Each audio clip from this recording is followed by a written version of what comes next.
Sleep is very important. We need to live, and when we can't sleep, we are desperate for help. But lately, the fascination with sleep feels as if it's taken on an urgency.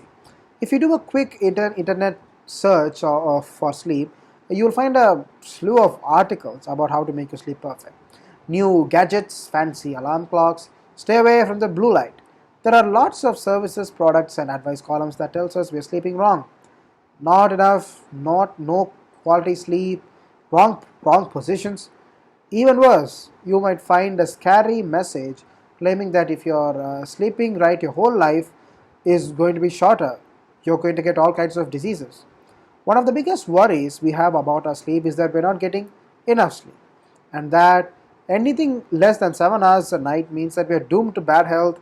Everything from high blood pressure to Alzheimer's disease is going to come to us. But there are two flaws with this kind of messaging.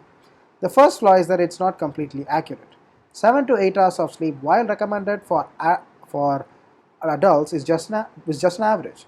And while messages have to be simplified for health communication to the public, sometimes important nuances get lost. So yes, it's true that not getting enough sleep in the long term, with health problems like cardiovascular diseases, diabetes, and depression can be really alarming and dangerous. But fixating solely on 7 to 8 hours ignores the fact that there's a range of sleep that people need. The duration of a good night's sleep can be different for different people. Some adults can need 8, while some can just be fine on 6. The second flaw with this kind of doomsday messaging is that it can be counterproductive, especially for people who do have trouble sleeping.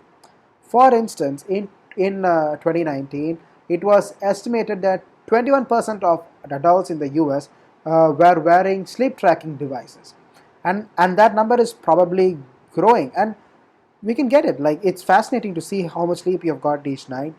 I don't know what part of your night was spent in deep sleep or dreaming, but having all that sleep data is causing some people to become obsessed with it. So much so that it's leading to to a condition which has been called orthosomnia. Orthosomnia, yeah. Preoccupation with the constant need to achieve perfect sleep. And this condition, ironically, is causing more sleep problems. Now, orthosomnia might be an extreme example, but the anxiety of not getting enough sleep is keeping some of us up at night.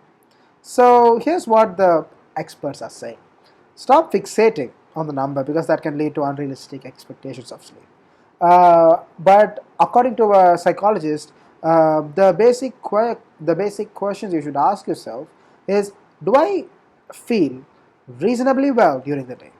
Do I generally sleep through the night without disturbances? Or if I wake, do I fall back asleep easily?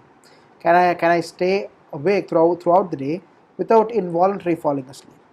If your answers are yes to all these three important questions, you probably don't need to worry about your sleep. And if you're struggling with your sleep, instead of buying bulb light filters and fancy sleep trackers, try talking with your doctor. And there are many medical conditions that need to be explored first. So that's what you should do instead of getting obsessed with your sleep, and because of that, not get sleep at all.